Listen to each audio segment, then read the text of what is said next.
अपने पड़ोसी को कहो, जो कुछ मैं सुनने वाला हूँ, जो कुछ तू सुनने वाला है वो परमेश्वर की ओर से है। आमीन। रोमियो 10 उसकी 9 और 10 आयत को हम पढ़ेंगे। मेरी स्क्रीन पे हम उससे पहले ईस्ट वर्ड में पढ़ेंगे, उसके बाद हम एम्पलीफाइड में पढ़ेंगे। मैं चाहता हूं कि हम 2 वर्सेस, एक नए नियम से एक पुराने नियम से पढ़ें, और आपको बहुत ध्यान से, चाहे आप वॉलंटियर हैं, टीम हैं, बिलीवर हैं, आपको बड़े ध्यान से सुनना है जो मैं आज कह रहा हूं। क्योंकि अगर आप इसे नहीं सुनेंगे और नहीं समझेंगे, आप कंप्लेन करते रहेंगे परमेश्वर को। You will keep complaining continuously. आप लगातार प्रभु से ही करते रहेंगे कंप्लेन, और आप नोटिस करेंगे कि आपकी कंप्लेन करने के बावजूद भी आपकी लाइफ में कोई भी सुधार नहीं है, और आप लगातार कंप्लेंट करते जा रहे हैं, लेकिन फिर भी आपकी लाइफ में कुछ भी फर्क नहीं पड़ रहा है। तो ये वचन बड़े ध्यान से समझना है कि ऐसा क्यों है और मैं इसको कैसे चेंज कर सकता हूं, या अगर मुझे अपनी लाइफ को बदलना है तो मैं कैसे बदल सकता हूं। क्योंकि अब जो आपके हाथ में है वो इंपॉर्टेंट है। परमेश्वर ने जो कर दिया है वैसा कोई नहीं कर सकता, लेकिन जो उसने कर दिया है आपको अपनी लाइफ में देखने के लिए, कि अगर उसने कोड़े खा लिए हैं आपकी हीलिंग के लिए, आप अपनी बीमारी के लिए कंप्लेंट करते जा रहे हैं परमेश्वर को, और आप सुधार नहीं देख रहे हो, आप चंगे रहना चाहते हो, आप अच्छे व्यक्ति हो, आप पाप में भी नहीं हो, आप चाहते हो कि आप हील हो जाओ, बट आप हील नहीं हो रहे, और आप कंप्लेंट करते जा रहे हो क्योंकि आपको सुधार नजर नहीं आ रहा है। तो आज का वचन आपको बड़े ध्यान से समझना है कि कहां प्रॉब्लम है। तो एक वचन मैं आपको नया नियम से पढ़ाऊंगा, एक पुराने नियम से। पुराने से इसलिए कि आपको यह समझ आए कि परमेश्वर जो है वो सदा एक सा रहने वाला परमेश्वर है, वो बदलता नहीं है। वो नया नियम में अलग नहीं था या पुराने नियम में अलग नहीं था, वो एक सा ही परमेश्वर है, और उसके रूल्स, उसके वचन, उसका दिल हमेशा एक सा है। जीसस के आने से पहले वो कहता था दांत के बदले दांत, प्राण के बदले प्राण, क्योंकि अगर वो ऐसा ना कहता तो यहूदी कौम बचती नहीं। अगर यहूदी कौम बचती नहीं तो जीसस क्राइस्ट आते नहीं। उसके वंश को बचाने के लिए परमेश्वर ने कहा था दांत के बदले दांत, प्राण के बदले प्राण। इसलिए नहीं कि परमेश्वर बदला चाहता था, इसलिए कि परमेश्वर जीसस क्राइस्ट के वंश को बचा के रखना चाहते थे। और जब यीशु मसीह आ गए तो जीसस ने कहा तुमने सुना है कि दांत के बदले दांत और प्राण के बदले प्राण, लेकिन मैं तुमसे कहता हूं कि अब तुम अपने वैरी से प्रेम करो, और दांत के बदले दांत नहीं, प्राण के बदले प्राण नहीं। लोगों को लगा कि परमेश्वर अब नरम हो गया है, परमेश्वर अब ठंडा हो गया है, परमेश्वर अब और दयालु हो गया है, जबकि ऐसा नहीं है।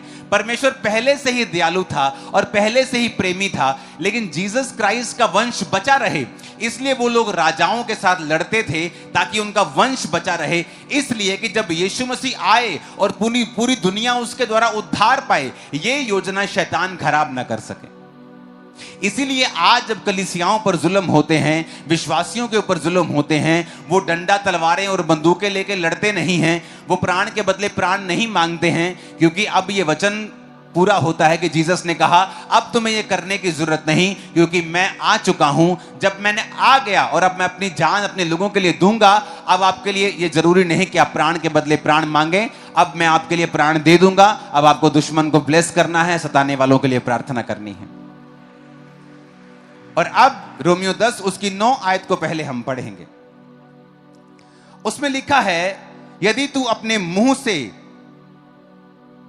1 2 3 मैं बोलूंगा, हम सब इकट्ठे पढ़ेंगे। चर्च में ये पढ़ना बड़ा जरूरी है। इसको स्क्रीन के ऊपर सिर्फ आयत को बड़ा कर दो अगर कर सकते हो तो। रोमियो 10 उसकी 9 आयत को पढ़ेंगे ऊंची ऊंची आवाज में। 1 2 3।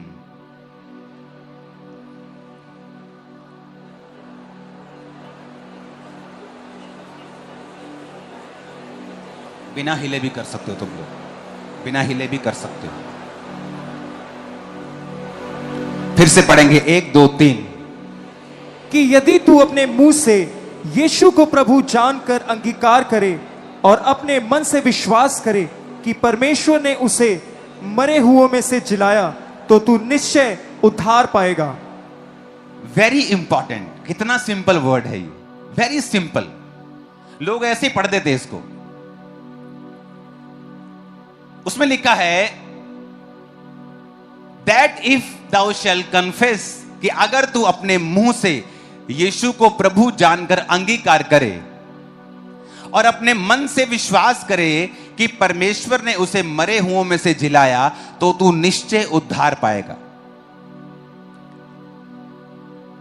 लिखा है thou shall be saved, तू निश्चय उद्धार पाएगा। यूनानी भाषा का 4982वां शब्द, इसको ओपन करेंगे। आपकी स्क्रीन पे है, इसका मतलब है सोजो। अपने पड़ोसी को बोलो सोजो।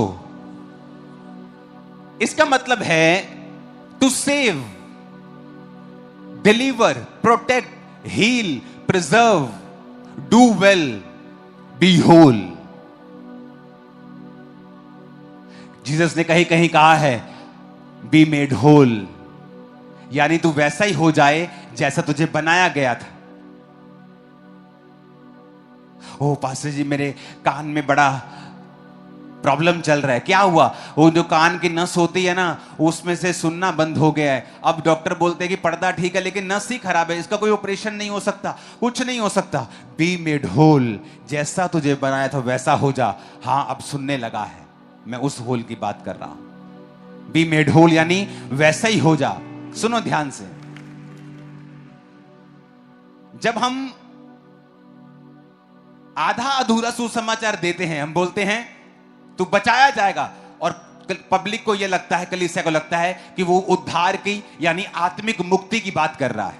वो सिर्फ यहां आत्मिक मुक्ति की बात नहीं कर रहा है। मैं जो बाइबल पढ़ रहा हूं, ये ओरिजिनल बाइबल है यूनानी भाषा की, जिसमें ओरिजिनल नया नियम लिखा गया था।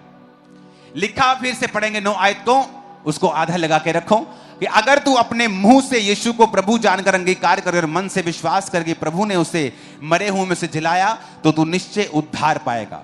सोजो को लगाना यहां। उद्धार का प्लीज स्लो, जूम आउट करो इसे प्लीज, दिमाग कम लगाओ, थोड़ा सेटिंग से। सोजो का मतलब है टू सेव, बोलो सेव, डिलीवर, प्रिजर्व, फिर सेव, डू वेल यानी तो अपनी जिंदगी में भला करे, बी मेक होल यानी तू कंप्लीट हो जाए, हील तू चंगा हो जाए, डिलीवर तू छुटकारा पाए। यानी जब परमेश्वर आपसे साल्वेशन की बात कर रहा है, उद्धार की बात कर रहा है, he is not only talking about your spiritual salvation, सिर्फ आपकी आत्मिक मुक्ति की वो बात नहीं कर रहा कि तू बेटा तू उद्धार पाएगा, स्वर्ग चला जाएगा। धरती पे जहां तू नरक काटता हो, धरती पे तुझे श्राप पड़े हो, तू बीमार हो, तू पूरी तरह से चारों तरफ से बीमारियों से, मुसीबतों से, परेशानियों से घिरा हुआ, मुझे कोई लेना देना नहीं है, मैं तुझे स्वर्ग लेके जाना चाहता हूं। अगर हमें यहां कुछ देखने को नहीं मिलता है, तो कौन गारंटी देता है कि ऊपर जाके स्वर्ग है? परमेश्वर आपको यहां पर अब भी जीवन देता है, वो आपको अनंत जीवन देता है। वो आपको यहां की बात कर रहा है। वो कह रहा है कि हां मैं तुझे सेव करूंगा, लेकिन तुझे डिलीवर करूंगा, प्रोटेक्ट करूंगा। सोजो का मतलब है इब्रानी भाषा, यूनानी भाषा का शब्द है साल्वेशन, उद्धार। मैं तुझे प्रोटेक्ट करूंगा, मैं तुझे सुरक्षित करूंगा, मैं तुझे डिलीवर करूंगा, मैं तुझे चंगा करूंगा, तू अच्छा करेगा। Do well, you will do well in your business, तुम अपने बिजनेस में अच्छा करोगे, तुम अपने कैरियर में अच्छा करोगे। बी मेक होल, तुम कंप्लीट हो जाओगे, तुम पूरे हो जाओगे। जो अधूरी चीजें हैं तुम्हारी लाइफ में वो खत्म हो जाएंगी।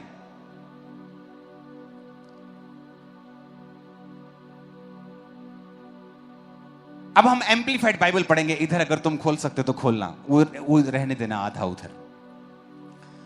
अब आपको ये मैंने समझा दिया कि उद्धार है क्या, लेकिन मेरा ये प्रचार आज का ये नहीं है। मैं वहां जाने की कोशिश कर रहा हूं जो प्रभु ने मुझे आप लोगों के लिए दिया है।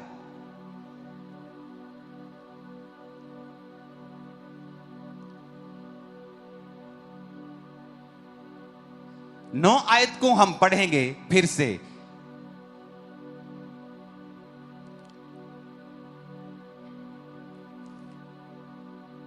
अब मैंने आपको यह समझा दिया कि सोजो यानी उद्धार का मतलब सिर्फ उद्धार नहीं है आत्मिक।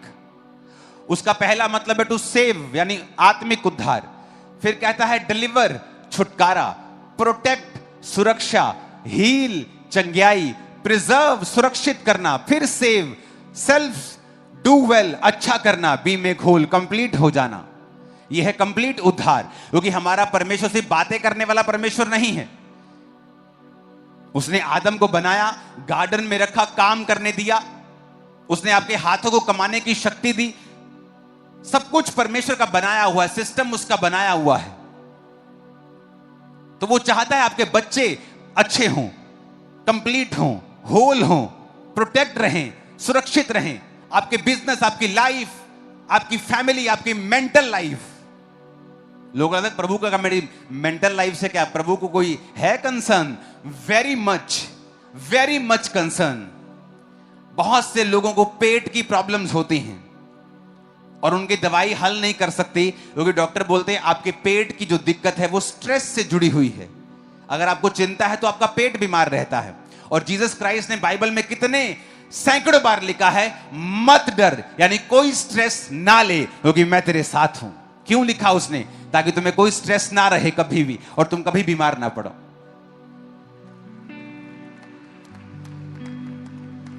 Hallelujah, hallelujah.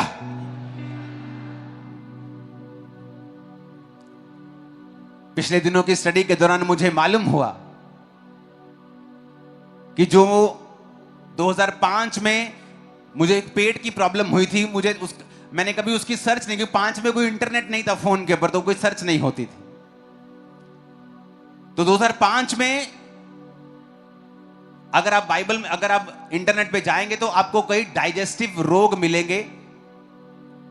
वो कभी भी जब आप डॉक्टर के पास जाते तो एंटी एसिड्स की गोलियां लगा देते हैं आपको, और वो रोग कभी ठीक नहीं होता। 25-25 साल से लोग गोलियां खा रहे थे। और जब मैं 2.5 महीने दवाई खा के डॉक्टर के पास जाके पूछा कि डॉक्टर साहब मेरे को तो बस हो गई, मैं तो सिर्फ यही खा सकता हूं, या मैं दवाई खाता हूं तो बस ठीक रहता हूं, मुझे कितनी देर खानी पड़ेगी? तो डॉक्टर ने कहा था लोग 12-12 साल से खा रहे हैं, आप पूछो ही मत।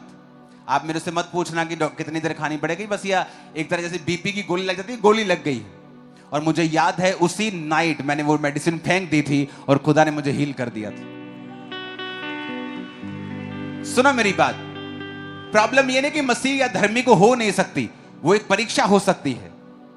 लेकिन मैं आपको यह सिखा रहा हूं कि परमेश्वर ने बाइबल में जो लिखा है वो सारा कुछ आपकी फिजिकल हेल्थ के लिए है, मेंटल हेल्थ के लिए है, फाइनेंशियल हेल्थ के लिए है, फैमिली हेल्थ के लिए है।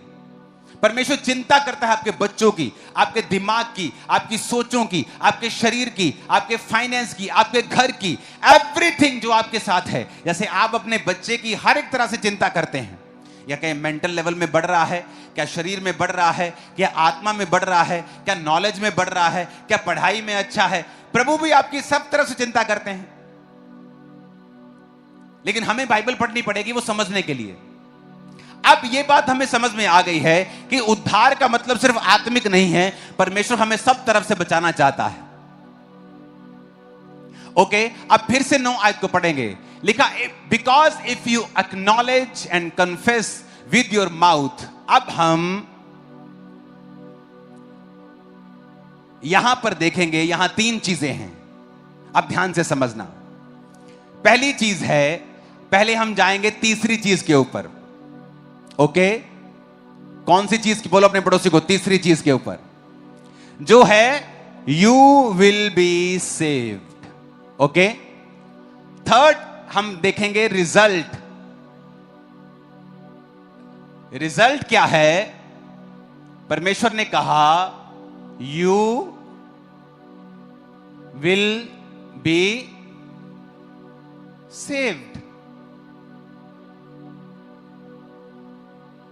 मतलब you will be heal, you will be preserve, make whole, you will be delivered, you will be protected. समझ आई कि नहीं आई? क्योंकि ये उद्धार का मतलब है। मैंने ओरिजिनल बाइबल खोल दी आपके सामने। तो रिजल्ट क्या है कि ये रिजल्ट है इस आयत का। करना क्या है? अब देखेंगे करना क्या है। पहला काम करना है, कहता इफ यू एक्नॉलेज, उस आयत को फिर से पढ़ेंगे हम। यदि तू मुंह से यीशु को प्रभु जानकर अंगीकार करे। आप पहले सोचेंगे फिर बोलेंगे, पहले दिमाग में आएगा फिर। समझ रहे मेरी बात के नहीं? तो दिमाग में इफ यू एक्नॉलेज, पहला काम विश्वास करना कि यीशु ही प्रभु है। एक्नॉलेज। दूसरा काम उसने कुछ कहा है, कहता and confess with your mouth. लोगों को लगता है कि विश्वास कर लिया ना मैंने अंदर, खत्म काम। काम खत्म नहीं हुआ। पहला काम है विश्वास करना, दूसरा काम है मुंह से बोलना। रिजल्ट आ जाएगा, तुम चंगे हो जाओगे, प्रिजर्व हो जाओगे, डू वेल, मेक होल। बड़े ध्यान से समझने की जरूरत है। अब प्रॉब्लम यह है कि जब लोग बीमार हैं, मान लो हम ये केस लेते हैं हील वाला, कि लोग बीमार हैं, ओके, क्या तुम प्रभु में विश्वास करते हो? हां। क्या तुम अंगीकार करते हो? हां, मैं यीशु को यीशु कहता हूं। नो नो नो, ये उसने फॉर्मूला दिया है। ये वचन फॉर्मूला है। रोमियो 10 उसकी 9 आयत एक फार्मूला है। फार्मूला क्या है कि जो तुम्हें चाहिए उस पर विश्वास करना। अब आगे पढ़ो, ये देखो क्या लिखा है।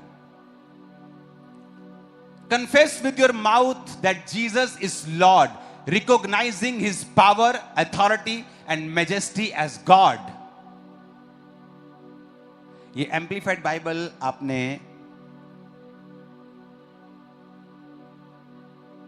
अलग खोली है, मेरे पास अलग है, इसका अलग वर्जन है जिसमें लिखा है, उस इंग्लिश के वर्ड को पढ़ेंगे हम, अधेर टू, और उसे स्क्रीन पे दिखाएंगे। अब ध्यान से समझना। पहला काम कहता एक्नॉलेज। अपने पड़ोसी को बोलो, पहला काम है विश्वास करना।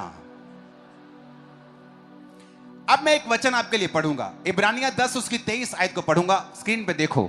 कहता आओ हम अपनी आशा के अंगीकार को दृढ़ता से थामे रहें। कहता आओ हम अपने आशा का अंगीकार, मेरी आशा। एक व्यक्ति बीमार है, वो आशा करता है चंगाई की। कहता आओ चंगाई की उस आशा के अंगीकार को, सिर्फ आशा को नहीं, दिमाग में सिर्फ विश्वास है और तुम चर्च आ रहे हो, कहता ये काम नहीं बनेगा तुम्हारा। कहता आशा के अंगीकार को दृढ़ता से थामना है। अंगीकार कैसे करोगे?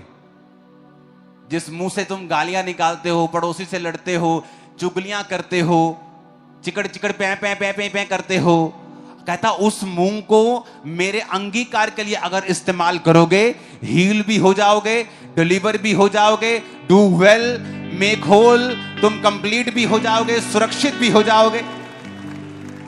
कहता आओ हम अपनी आशा के अंगीकार को दृढ़ता से थामे रहें। जीसस क्राइस्ट पहाड़ के एक पेड़ के पास के जाते हैं और पेड़ पे फल नहीं होता। यीशु कहते सूख जा, तेरा फल आज के बाद कोई ना खाए। शाम को जब सुबह को चेले वहां से आ रहे होते हैं तो कहते प्रभु जिस पेड़ को तूने श्राप दिया वो सूख गया। प्रभु उनसे एक बात कहते हैं, मरकुस 11 उसकी 23 आयत, यीशु ने कहा मैं तुमसे कहता हूं, जो कोई इस पहाड़ से कहे तू उखड़ जा और समुद्र में जा पड़, अपने मन में संदेह ना करे वरन प्रतीति करे कि जो कहता हूं हो जाएगा, वो उसके लिए वही होगा। फिर से पढ़ो इस आयत को, बोलो अपने पड़ोसी को कि जो कोई इस पहाड़ से कहे, पहाड़ को देखकर सोचे नहीं, उसे कहे। आज कलीसिया क्या करती है, जब बीमारी का पहाड़ उसके सामने आता है, ए डॉक्टर बोलता है ले तेरे को 3rd ग्रेड कैंसर है, तेरे को ले पहाड़ तेरे मोरे खड़ा कर दिया। अब जीसस ने कहा दो काम तुम कर सकते हो, या तुम जीसस के पास आकर रोओगे, प्रभु मेरे साथ ऐसा कैसे हो सकता है, मैं ऐसे कैसे हो सकता हूं, तुझे दिखता नहीं है क्या, मैं टाइदर हूं, मैं प्रेयरफुल हूं। पर जीसस ने ऐसा करने के लिए नहीं कहा है। मूसा गलती कर रहा था, और मूसा ने जब सामने लाल समंदर था और पीछे सेना थी, और जो मूसा दुहाई दे, और प्रभु कहता है ए मूसा क्यों दुहाई दे रहा है मेरी तू, और परमेश्वर ने उसे डांटा। आप इमेजिन आप प्रेयर करने गए हैं और प्रभु आपको डांट रहे हैं। आप सोच रहे मैं प्रेयर करने गया हूं, मैं कौन सा शराब पी रहा हूं। कई बार आप अच्छा काम कर रहे हैं, आपका मेंटर तब भी आपको डांट देता है, क्योंकि आपको लगता है मैं तो सही कर रहा हूं, मुझे डांट क्यों पड़ रही है। तू सही अपने हिसाब से कर रहा है, लेकिन एक्चुअल में वो सही नहीं है। परमेश्वर ने कहा मूसा जो लाठी तेरे हाथ में है उसे लेकर समुद्र के सामने जा और उसे 2 भाग कर दे। मैंने तुझे पावर दी है, मेरे सामने दुहाई देने का समय नहीं है, एक काम करने का समय है। जीसस ने डायरेक्टली कहा है यहां पर कि speak directly to the problem, not to God. कि जब प्रॉब्लम तेरे सामने आए तो मुझसे नहीं कहना है, प्रॉब्लम से बात करनी है। फिर से पढ़ो, मैं तुमसे सच कहता हूं जो कोई इस पहाड़ से कहे, किससे, इस पहाड़ से कहे कि उखड़ जा समुद्र में जा लग, इम्पॉसिबल काम है, पर कहता अगर तू विश्वास करेगा तो हो जाएगा। अगर तू मुंह से अंगीकार करेगा तो, अपने पड़ोसी को बोलो अगर तू मुंह से अंगीकार करेगा तो हो जाएगा, हो जाएगा यीशु मसीह के नाम में। आप मेरी बात समझ रहे कि नहीं। जीसस ने कहा, रोमियो 10, फिर उसकी 10 को पढ़ेंगे, अभी 9 को नहीं। उसने कहा धार्मिकता के लिए मन से विश्वास।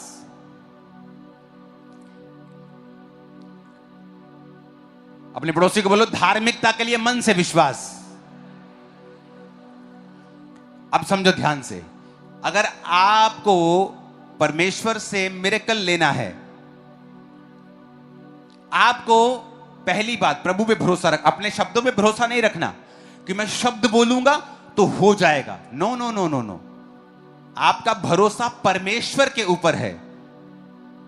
कहता अगर तू धार्मिकता के लिए मन से विश्वास किया जाता है, अगर मान लो तुम शब्द बोल रहे हो पर तुम्हारी लाइफ धार्मिकता में नहीं है, तुम कॉन्टिन्यू पाप करते हो, कॉन्टिन्यू चोरी में हो, व्यभिचार में हो, कॉन्टिन्यूली परमेश्वर के वचन को तोड़ रहे हो, तो तुम धार्मिकता में नहीं हो एक्चुअल में। पहले तुम्हें धार्मिकता के लिए मन से विश्वास किया जाता है। वो मन का विश्वास चंगाई के लिए भी हो सकता है, छुटकारे के लिए भी हो सकता है। आपने एक वचन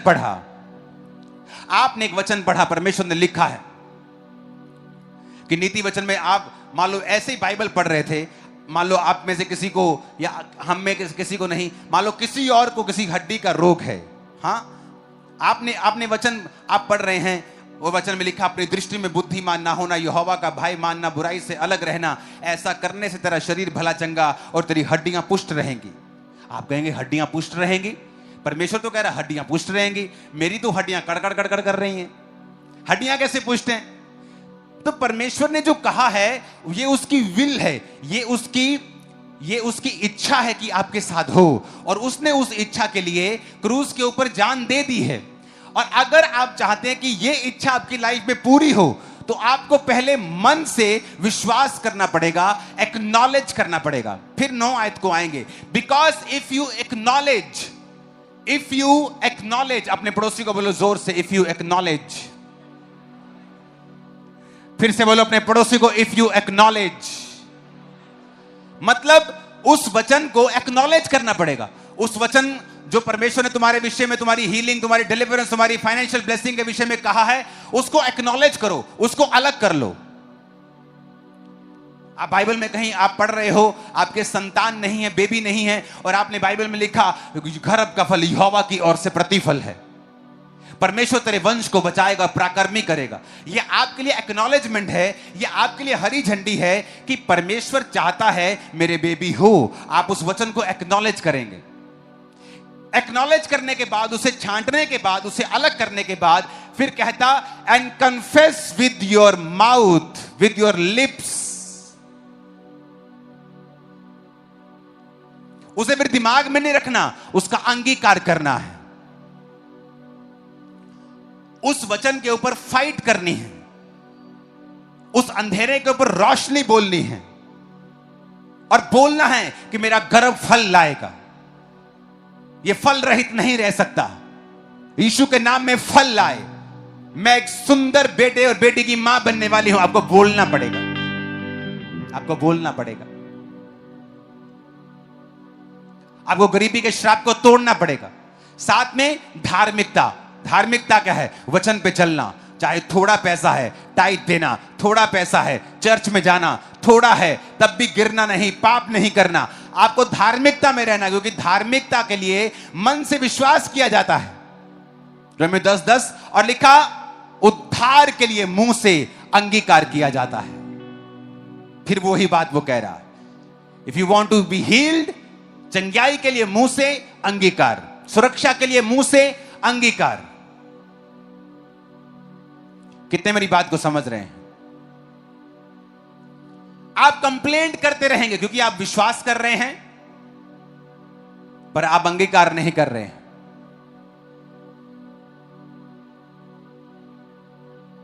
आपका अंगीकार ऐसा, चर्च में यीशु के नाम में चंगे हो जो, तुम चंगे हो चुके हो, आमीन। जैसे आप घर जाएंगे, ओ मेरा बहुत बुरा हाल है, मेरा बहुत बुरा हाल है, मेरी टांगे दर्द कर रही, बहुत बुरा हाल है। आपका अंगीकार एक सा ही है। अगर आप राजा के बच्चे हैं तो यहां भी राजा के बच्चे हैं, और जब घर चले जाएंगे तब भी राजा के बच्चे हैं। हमारा अंगीकार जैसा है वैसा ही प्रभु कहता है तुम्हारे साथ होगा, क्योंकि उद्धार के लिए मुंह से अंगीकार किया जाता है। और अगर बीमारी लेनी है तो भी मुंह से अंगीकार ही करना पड़ेगा। मैंने अपनी लाइफ में टैलेंटेड लोग देखे हैं, वेरी टैलेंटेड, अन्य जाति होने के बावजूद भी मसीहियों जितने, कईयों मसीहियों से भी ज्यादा वफादार, पैसे में चोरी नहीं करते। मैंने अन्य जाति के लोग देखे, ना चोरी करते हैं, समझदार, पढ़े लिखे, लेकिन बिजनेस कामयाब नहीं हुआ। क्यों? क्योंकि वो जानते नहीं कि उनके मुंह में ताकत है। जब भी कोई बोलता है क्या हाल चाल है, कोई पैसा ना मांग ले, यार मंदा चल रहा है, क्या हाल है यार, बहुत काम खराब चल रहा है, पैसे ही नहीं। उनको वो झूठ बोल रहे, उनको लगता है कि शायद ये बोलने से लोग हमसे पैसा मांगने से दूर रहेंगे, पर वो अपनी लाइफ के ऊपर कर्ज डाल रहे हैं। क्योंकि आपको अगर उद्धार के लिए अंगीकार करना है तो बीमारी और शैतान के अटैक के लिए भी आपको मुंह से अंगीकार ही करना है। जब आपके हाथ में तलवार है, आपके हाथ में चाकू है, तो चाकू को नहीं पता कि उसको आलू काटना है कि गर्दन काटनी है। वो आलू भी काट सकता है और गर्दन भी काट सकता है। ये तो चलाने वाले के ऊपर निर्भर करता है कि उसको आलू काटना है कि गर्दन काटनी है, कि उंगली काटनी है। तो जीसस ने ये कह दिया है कि because if you acknowledge and confess with your lips, यानी दो चीजें तुम्हें करनी है, एक्नॉलेज करना है, कन्फेस करना है, और रिजल्ट आ जाएगा, you will be saved. Result आ जाएगा। आप गरीबी के श्राप के नीचे हैं, आपको एक्नॉलेज करना है कि जीसस ने कहा मैं कंगालों को सुसमाचार सुनाने के लिए आया हूं। तो फिर कंगालों को सुसमाचार क्या है? अगर कंगाल ने कंगाल ही रहना है तो फिर उसके लिए थोड़ी सुसमाचार है। आप किसी कंगाल को जाके बोले तो कंगाल ही रहेगा, लेकिन हेवन चला जाएगा। और बोलेगा ठीक है, लेकिन यहां क्या करूंगा? जीसस ने कहा अगर हम अंधे को जाके बोलें कि तू अंधा ही रहेगा लेकिन स्वर्ग चला जाएगा।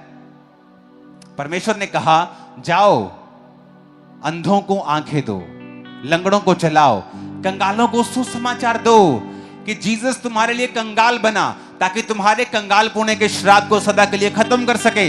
अब तुम्हें कंगाल रहने की जरूरत नहीं है। अब मेरा अंगीकार क्या है? पहले एक्नॉलेजमेंट। क्या एक्नॉलेजमेंट? कि जीसस मेरे लिए कंगाल हुए, वो मेरे लिए आए। मैं पहले एक्नॉलेज करूंगा, पहले दिमाग में बिठाऊंगा कि मेरी ये कंगाल पुणे के लिए परमेश्वर ने मेरा काम कर दिया है। उसके बाद मैं अपने मुंह से अंगीकार करूंगा रोज, चाहे घर में 4 बर्तन हो, सिर्फ वो भी आपने सामने सजा के रखे, सिर्फ 4 बर्तन आपके पास, लेकिन आपका मुंह का अंगीकार यही होगा, आई एम सुपर ब्लेस्ड, मैं आशीषित हूं, मैं आगे बढ़ रहा हूं, मेरा परिवार आगे बढ़ रहा है। परमेश्वर मेरे लिए कंगाल हुआ कि मैं श्राप से सदा के लिए आजाद हो सकूं। आपको भी पूछेगा भाई कैसे हो? मैं सुपर ब्लेस्ड हूं, मैं आगे बढ़ रहा हूं। और आप देखना, जो आप बोलते रहेंगे आपकी लाइफ में वैसा होना शुरू हो जाएगा और आप हैरान होंगे, क्योंकि 2 काम आपने करने हैं और तीसरा खुदा ने करना है। तो जीसस ने कहा पहला काम है speak directly to the problem. जब मुश्किल आए तो डायरेक्ट मुश्किल से बात करनी है।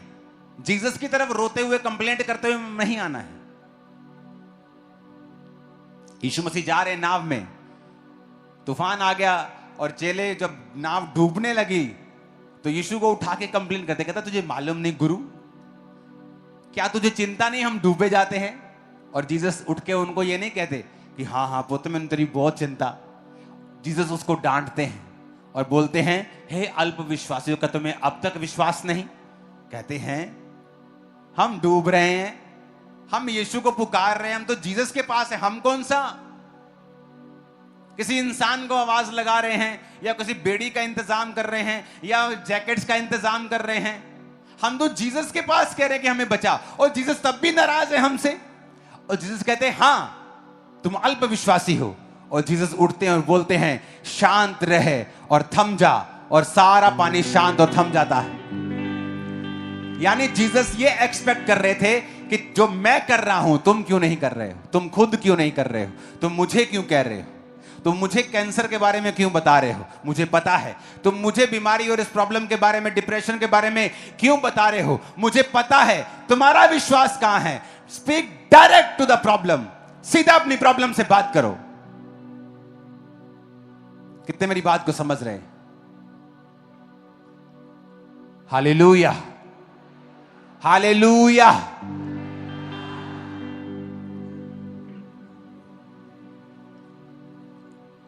मरकुस 11 उसके 23, 1 2 3 इकट्ठे पढ़ेंगे सिर्फ। यहां तक इस पहाड़ से कह तो उखड़ जा।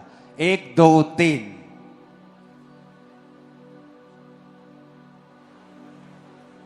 फिर से पढ़ेंगे क्वायर के साथ। 1 2 3। जो कोई इस पहाड़ से कहे तू उखड़ जा और समुद्र में जा पड़, और अपने मन में संदेह ना करे वरन प्रतीति करे कि जो कहता हूं वह हो जाएगा, तो उसके लिए वही होगा। आमीन।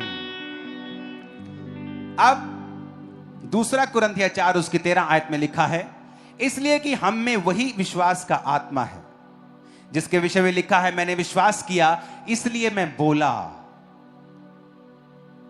बोलो पड़ोसी को, इसलिए मैं बोला क्योंकि मैंने विश्वास किया। अतः हम भी विश्वास करते हैं इसीलिए बोलते हैं। ऊंची आवाज में बोलो आमीन। यानी अगर आप बिलीवर हैं और विश्वास करते हैं तो आप क्या करेंगे? फिर क्या करेंगे? ऊंची आवाज में सुना नहीं, क्या बोले? क्या करेंगे? क्या करेंगे? आप बोलेंगे, आप बोलेंगे। Words, words. आप सोचेंगे नहीं ये पहाड़ उखड़ेगा कि नहीं उखड़ेगा, ये प्रॉब्लम जाएगी कि नहीं जाएगी। आप अपनी जगह अड़े और खड़े रहेंगे, और वही गवाही के साथ आते हैं जो अड़े और खड़े रहते हैं।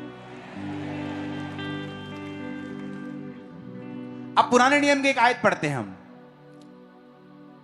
एक करेक्शन भी करेंगे साथ और उसके पढ़ेंगे भी। यहोशू 1 उसकी 5 से लेकर 9 आयत।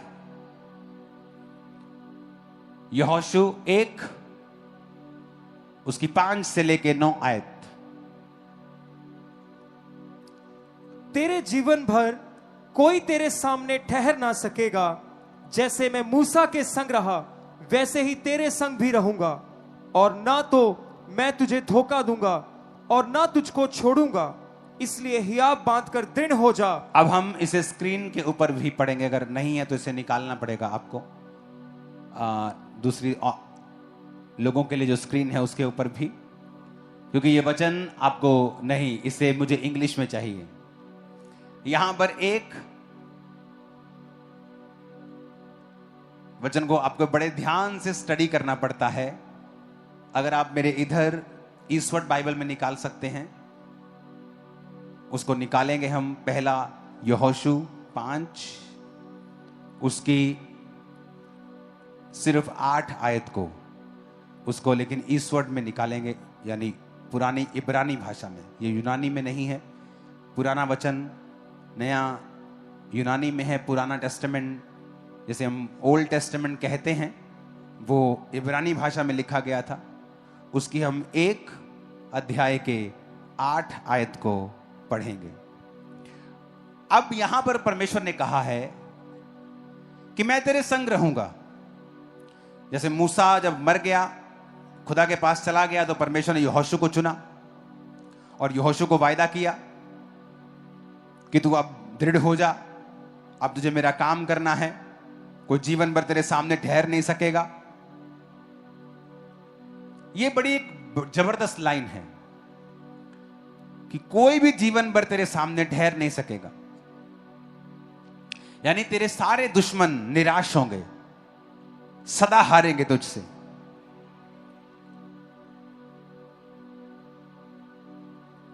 अब प्रभु ने उसे कुछ करने के लिए बोला, वो हम ओरिजिनल बाइबल में पढ़ेंगे। इसकी 8 आयत को ऊपर करेंगे। यहोशू 1 उसकी 8 आयत।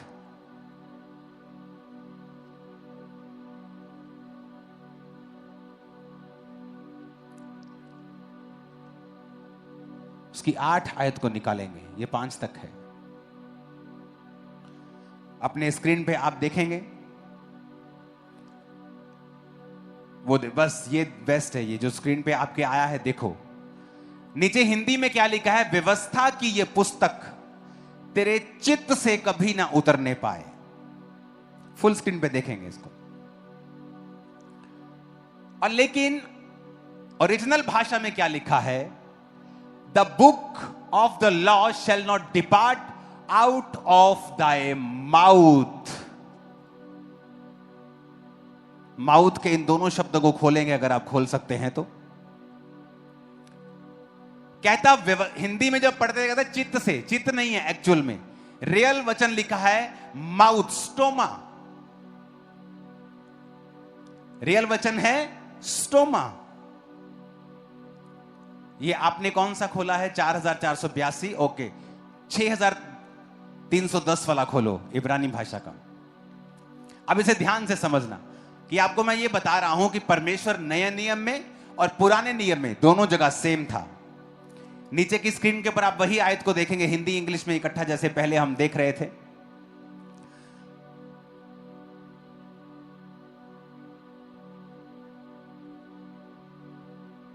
अपने पड़ोसी को बोलो, व्यवस्था की ये पुस्तक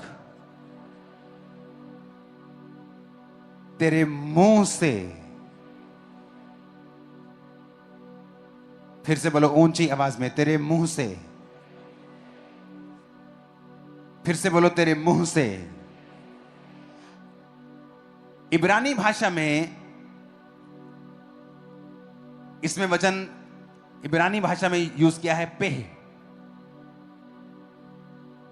यूनानी भाषा में आई थिंक स्टोमा, जिसका मतलब है हथियार, कि तेरा मुंह एक हथियार है, तेज धार हथियार। यानी तेरा मुंह सिर्फ मुंह नहीं है, ये एक वेपन है। लेकिन प्रभु ने कहा सारा कुछ अच्छा रहेगा तेरी लाइफ में, पर कहता व्यवस्था की ये पुस्तक तेरे मुंह से कभी ना उतरे। जिसका मतलब क्या है कि सिर्फ तुझे मन में विश्वास नहीं करना, अपने मुंह से इसे बोलना भी है। ऊंची आवाज से बोलो हालेलुया।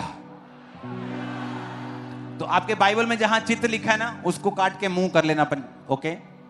क्योंकि ओरिजिनल भाषा में है पेह, तेरे मुंह से कभी भी उतरने ना पाए, the mouth.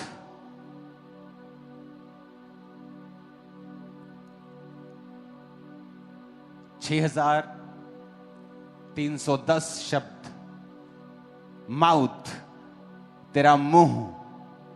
The book of the law यानी बाइबल शैल नॉट डिपार्ट, तेरे माउथ से अलग ना हो, डिपार्ट ना हो। व्यवस्था की ये पुस्तक तेरे मुंह से अलग ना हो। तेरे दिल में है धार्मिकता के लिए मन से विश्वास, उद्धार के लिए मुंह से अंगीकार किया जाता है। आपको अंगीकार करना है। आपका बच्चा एवरेज है, आप अंगीकार करेंगे सिर पे हाथ रख के, तू बेस्ट रिजल्ट देने वाला है, तू बेस्ट ऊंचाई पे जाने वाला है। अंगीकार, आपके वचन वही कर देंगे जो आप बोलेंगे। आप एक कदम चल नहीं सकते, अपने घुटनों पे हाथ रख के रोज अंगीकार करेंगे, उसके कोड़े खाने से मैं चंगा हो चुका हूं, मैं चलूंगा ही नहीं, मैं दौड़ूंगा, मैं दौड़ूंगी, रोज अंगीकार करेंगे। आप प्रॉब्लम लेकर खुदा से बात कर रहे हैं और खुदा आपसे नाराज होता है। उसने कहा है, बाइबल में लिखा है, speak directly to the problem. पहाड़ से कहे, मेरे पास आ और बोल कि पिता पहाड़ को हटा दे, तो मैं पहाड़ को हटा दूंगा। ऐसा नहीं लिखा है। उसने कहा है, जब तू समुद्र पहाड़ से कहे कि जा और उखड़ जा और समुद्र में जा पड़, ऐसा हो जाएगा। अंगीकार, बोलो अपने पड़ोसी को अंगीकार। ऊंची आवाज में बोलो अंगीकार। फिर से बोलो ऊंची आवाज में, आमीन।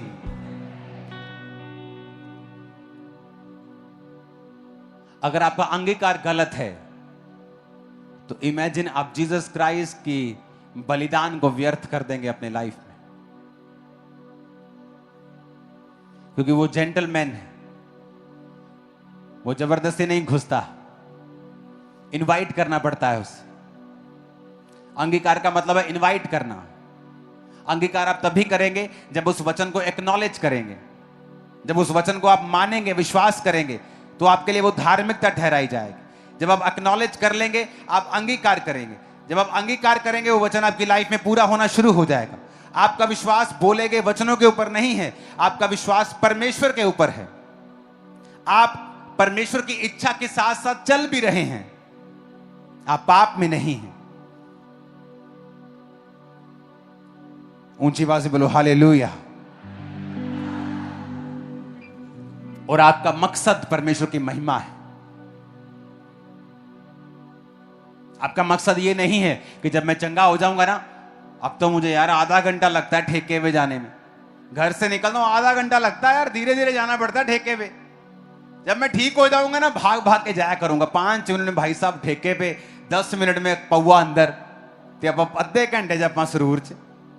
हाँ, इसका मतलब मकसद गलत है। जब कहता मकसद गलत है तो बोला गया और विश्वास फिर काम नहीं आता। मकसद सही होना चाहिए कि प्रभु मैं विश्वास करता हूं। दूसरा, उसके साथ चलना, उसकी इच्छा में रहना और अंगीकार करना। और मकसद, प्रभु अगर तू मुझे चंगा करता है, मैं गवाही दूंगा, पवित्रताई में चलूंगा, तेरी सेवा करूंगा।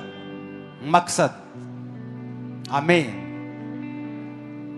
इस वचन को दोबारा जरूर सुनना घर जाके, और कोशिश करना इसे रोज सुनना कुछ दिन, जब तक ये आपकी आंतड़ियों में घुस नहीं जाता। फिर आप प्रभु को कंप्लेंट करना बंद कर देंगे, प्रभु तू यूं क्यों नहीं कर रहा, ये क्यों नहीं कर रहा। आप समझ जाएंगे अब मुझे करना है, एक्नॉलेज करना है, उस वचन को ढूंढना है जिसकी मुझे जरूरत है, विश्वास करना है, अपनी जिंदगी को सही रख के परमेश्वर के साथ चलना है, उसके मकसद प्रभु की महिमा करना होना चाहिए, फिर अंगीकार करना है और करते रहना है। उसका काम फिर अगला उसका काम है। कहता है यू विल बी सेव्ड, तुम उद्धार पाओगे, तुम चंगे हो, तुम सुरक्षित हो, तुम सुरक्षित हो, तुम डिलीवर हो, तुम भी मेड पूरे कंप्लीट हो। आमीन ऊंचे वाला चाहिए चर्च, आमीन ऊंचे वाला चाहिए चर्च। तुम कंप्लीट हो जाओ, चंगे हो जाओ, आत्मिक बचाए जाओगे, शारीरिक चंगे हो जाओगे, मानसिक चंगे हो जाओगे। आमीन। परमेश्वर के वचनों को सुनने के लिए हमारे चैनल को सब्सक्राइब कीजिए और हमारी लेटेस्ट वीडियो सबसे पहले देखने के लिए बेल आइकन को प्रेस कीजिए।